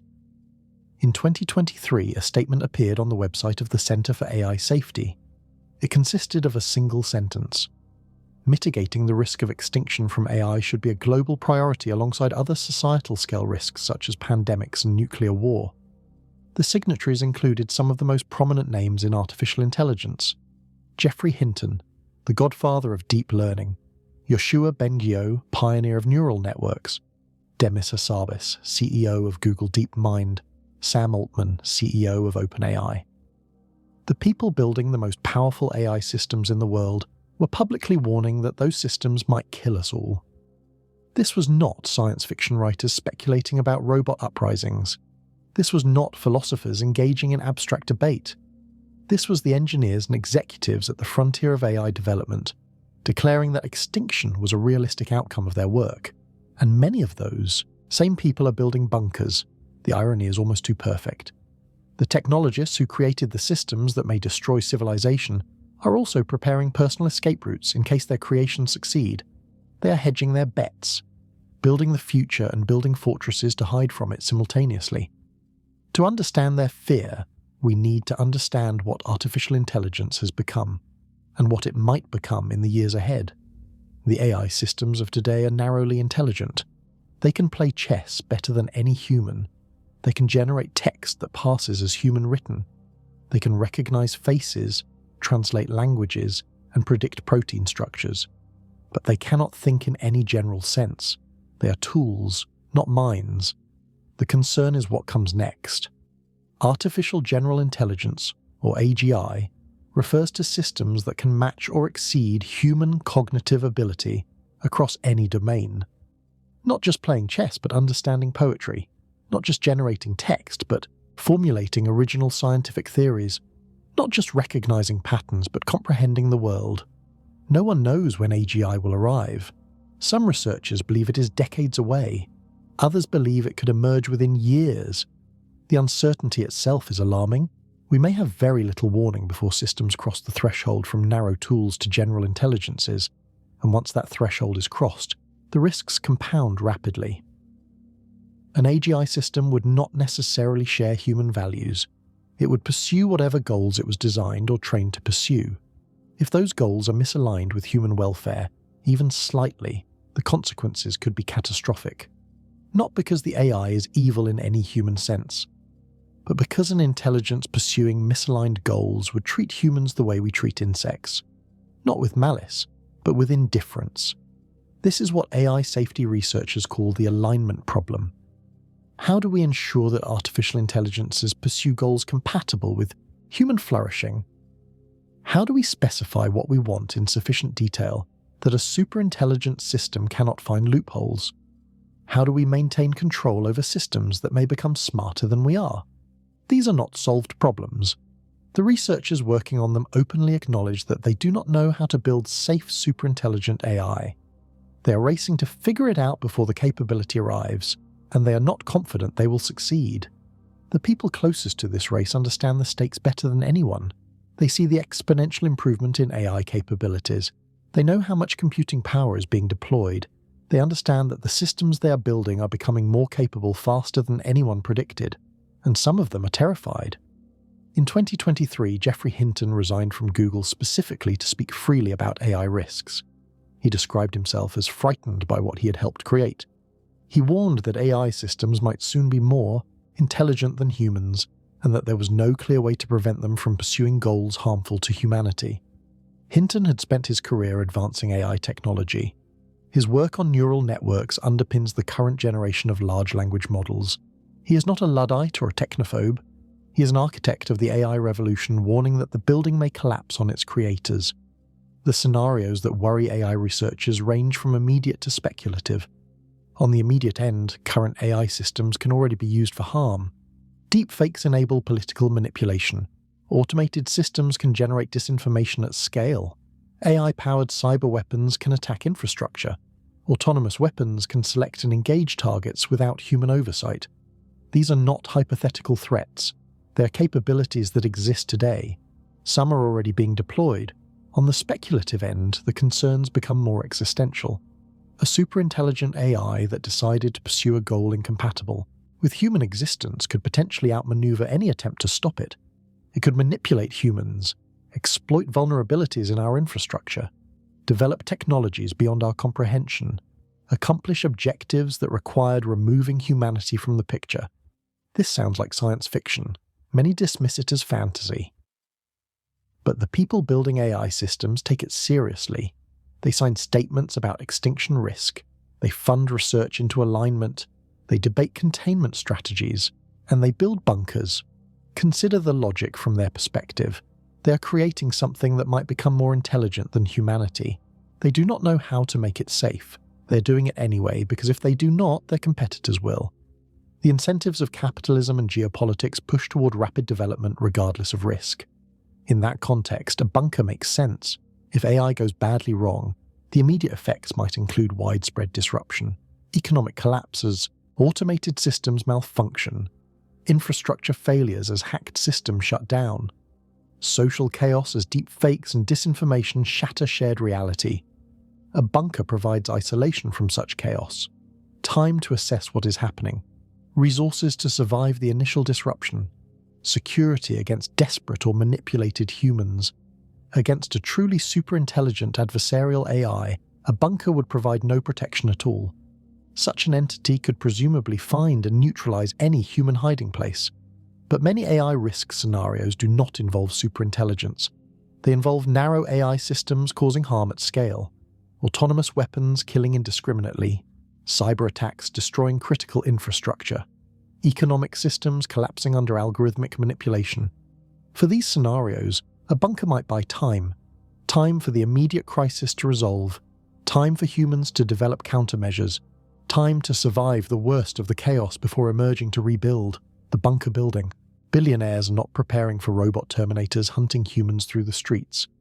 They are preparing for a world where the systems we depend on stop working, where the algorithms that manage supply chains, financial markets, and communication networks malfunction or are attacked, where the complexity of modern civilization becomes a vulnerability rather than a strength.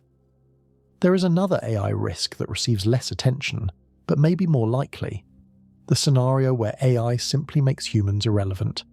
As AI systems become more capable, they will increasingly replace human workers, not just manual labor, but cognitive work, analysis, decision-making, creativity, management, the tasks that define white-collar employment. The economic implications are staggering. What happens to a society where most people cannot contribute productive labor? Where the wealth generated by AI accrues to the small number of people who own the systems? Where the social contract based on work and wages breaks down? Some futurists imagine a utopia of universal basic income and endless leisure. Others imagine a dystopia of mass unemployment and social collapse. The billionaires building bunkers seem to expect the latter. They are preparing for a world where economic disruption triggers social unrest, where the masses demand redistribution that the wealthy refuse to provide, where class conflict escalates beyond political management. This was one of the key concerns raised by the billionaires who summoned Douglas Rushkoff to the desert. How do we maintain control of our security force after money is worthless? The question reveals their expectation, not that AI will kill humanity directly, but that AI will so disrupt economic and social systems that money will become meaningless, that the desperate masses will turn against the wealthy, that physical security will matter more than digital wealth. In that scenario, a remote bunker staffed with loyal guards becomes essential. The billionaire retreat is not just protection against external threats, it is protection against the people. against the population that has been left behind by the AI revolution, against the workers whose labour has been rendered obsolete. The irony is bitter. The technology billionaires grew rich by promising to connect humanity, to empower individuals, to democratize information. They built platforms that would bring the world together, and now they build bunkers to escape the world they created. They know what is coming, not because they have secret intelligence, but because they are the ones building it. They see the capabilities emerging from their laboratories. They understand the exponential curves of improvement. They recognize that control is slipping away, and they are preparing accordingly. The bunkers are an admission, a confession that the architects of our technological future do not believe that future will be safe for humanity, at least not for most of humanity. They expect to survive. They expect to emerge from their shelters into whatever world remains. But what kind of world will that be? What does it mean when the people with the most power to shape our future have already given up on shaping it for the benefit of all? In our final chapter, we will step back and consider the larger meaning of the billionaire bunker phenomenon, what it tells us about our society, what it reveals about the distribution of power and responsibility, and what alternatives might exist to a future where the wealthy hide underground, while the rest of us face the consequences of their decisions. The escape fantasy is not just a personal choice, it is a statement about our collective future, and it is a warning we cannot afford to ignore. Chapter 10. The escape fantasy and what it means. We have travelled deep underground, we have toured bunkers that cost more than most people will earn in a lifetime. We have examined the threats that justify such extraordinary preparations: nuclear war, solar catastrophe, pandemic, artificial intelligence, each a genuine risk, each capable of ending civilization as we know it. And we have met the people preparing for these scenarios, the billionaires of Silicon Valley and Wall Street, the hedge fund managers and tech executives, the men and women who have accumulated more wealth than any class of humans in history. They are digging in, building fortresses, stockpiling resources, preparing to abandon the societies that made their fortunes possible. Now we must ask what it means. What does the billionaire bunker phenomenon tell us about our world? What does it reveal about the distribution of power, responsibility and hope? And what, if anything, can we do about it? Start with the simplest observation. The people with the most resources to address global challenges have concluded that those challenges cannot be solved. Rather than invest their fortunes in preventing catastrophe, they are investing in personal escape. They are building lifeboats for themselves while the ship heads toward the iceberg. This is not a hypothetical or an exaggeration.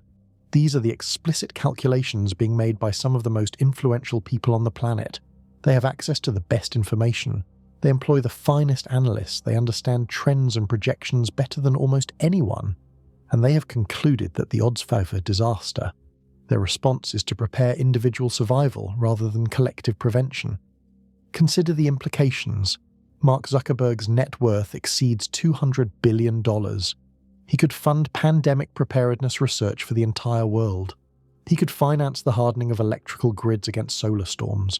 He could support nuclear disarmament efforts or AI safety research. Instead, he builds a personal bunker on a Hawaiian island. Peter Thiel has invested in life extension research, longevity, cryonics, even the transfusion of young blood in hopes of reversing aging. He clearly values his own survival. Yet his response to civilizational risk is not to work toward a world where such risks are reduced. It is to acquire New Zealand citizenship and build a fortified retreat at the edge of the earth. The pattern repeats across the billionaire class. Philanthropic foundations that address symptoms while ignoring root causes. Token investments in solutions alongside much larger investments in personal escape. A fundamental disconnect between public statements about making the world better and private actions that assume the world cannot be made better. Douglas Rushkoff calls this the mindset. A Silicon Valley certainty that technology and money can solve any problem, combined with a deep pessimism about whether that solution will benefit anyone beyond the solver. The billionaires believe they can escape the consequences of the systems they built. They believe they can break the rules that apply to everyone else. But there is a paradox at the heart of this escape fantasy. The billionaires are wrong, not about the threats, those are real, but about the efficacy of their preparation. Consider the scenario they are preparing for: civilizational collapse, a world where governments have fallen, where supply chains have ceased, where the only law is force. In such a world, what does wealth mean? Money is a social construct. It has value only because societies agree to honor it, because legal systems enforce contracts, because economic networks process transactions. In a world where those systems have collapsed, money becomes paper, or numbers on a server that no longer exists. The billionaires understand this. It is why they ask questions like, how do I maintain control of my security force after my money is worthless? They recognize that in a post-collapse world, their wealth will not protect them. Only physical resources and loyal humans will matter. But here is the problem. Why would security guards remain loyal to a billionaire in a world where money is worthless? What prevents them from simply taking the bunker for themselves? The billionaire has no leverage, no way to pay them, no legal system to enforce contracts, no police to call if they rebel. The bunker becomes a liability, a target, a known location where valuable resources are concentrated. Anyone with weapons and organization could take it.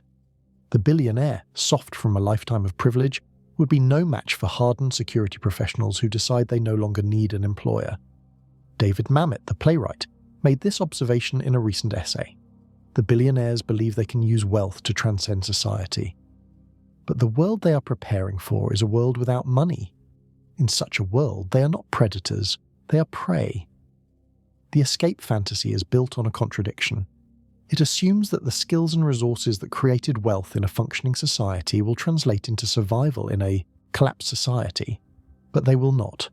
Negotiating venture capital deals provides no preparation for defending a compound against armed raiders.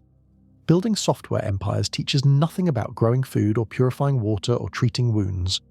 The billionaires are preparing for a world they do not understand. They imagine themselves as survivors when they have spent their lives avoiding physical hardship. They assume their wealth will protect them when the entire premise of post-collapse survival is that wealth no longer matters. Some of them perhaps understand this. Perhaps the bunkers are not serious preparations but psychological comfort. Security blankets for adults who find the world frightening, a way to feel in control of an uncontrollable future. But whether serious or symbolic, the bunkers represent a fundamental failure. A failure of imagination, a failure of responsibility, a failure of the social contract. The billionaires became wealthy within a system that educated their workforce, that built the infrastructure their businesses depend on, that enforced the laws protecting their property, that created the markets where their products sold. They extracted enormous value from collective human effort, and now, facing threats to that system, they plan to abandon it, to take the wealth they accumulated and retreat to private fortresses, to leave everyone else to face the consequences while they wait out the crisis in comfort. There is a word for this: betrayal. The ultra-wealthy are betraying the societies that created them. They are defaulting on an implicit debt. They benefited from collective investment and collective sacrifice. When the bill comes due, they plan to skip out. But there is another path, a path that some of the world's billionaires have taken, though not enough. What if instead of bunkers, the billionaires funded climate mitigation? Real investment in renewable energy, carbon capture, adaptation infrastructure. Not token donations, but serious commitment of serious resources to actually solving the problem. What if instead of remote hideaways, they funded pandemic preparedness? Global surveillance systems that could detect outbreaks early. Manufacturing capacity for vaccines and treatments that could scale instantly. Public health infrastructure in developing countries where the next pandemic is most likely to emerge. What if, instead of New Zealand citizenship, they funded AI safety research? Serious efforts to solve the alignment problem before superintelligence arrives. Investment in governance structures that could manage powerful AI for the benefit of humanity rather than the enrichment of a few. What if, instead of escape, they chose engagement? What if they used their resources and influence to build a world that did not require escape? What if they decided that their fate was bound up with the fate of humanity rather than separate from it? This is not utopian fantasy. There are billionaires who have taken this path, who have pledged their fortunes to solving problems rather than avoiding them, who have invested in collective survival rather than individual escape. But they are the minority.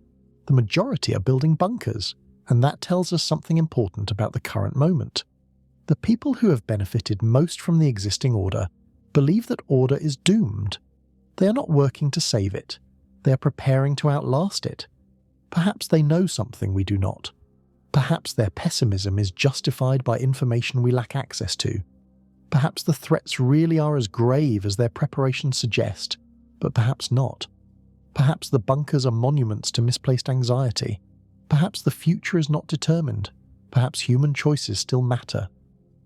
Perhaps the collective efforts of billions of ordinary people can address challenges that billionaires have written off as unsolvable.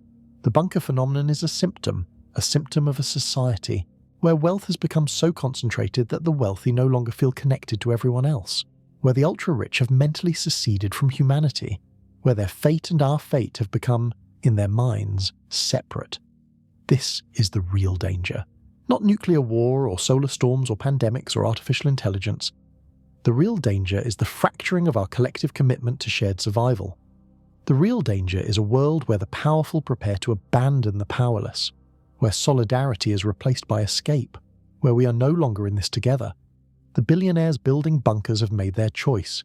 They have chosen themselves over society, individual survival over collective flourishing, escape over engagement. But we have choices too. We can demand accountability from those who have benefited from the existing order. We can insist that the wealthy contribute to solving problems rather than fleeing from them. We can build the social and political structures that make abandonment impossible, or we can watch as the rich retreat underground, watch as they seal their blast doors and purify their air and ration their supplies, watch as they wait in comfort for the world to burn. The choice is ours. The billionaires have made theirs. What will we do with ours? If you enjoyed this investigation into the hidden world of billionaire bunkers, please like this video and subscribe to the channel. Your support makes these deep dives possible. Tell me in the comments what you think. Are the billionaires right to prepare for catastrophe? Or are their bunkers monuments to misplaced fear? And what topic should we investigate next? The hidden bunkers of governments? The psychology of doomsday preparation? The technologies that might actually save civilization? Every investigation starts with a question. Every answer raises new questions. The search for truth never ends. Thank you for watching. I will see you in the next investigation.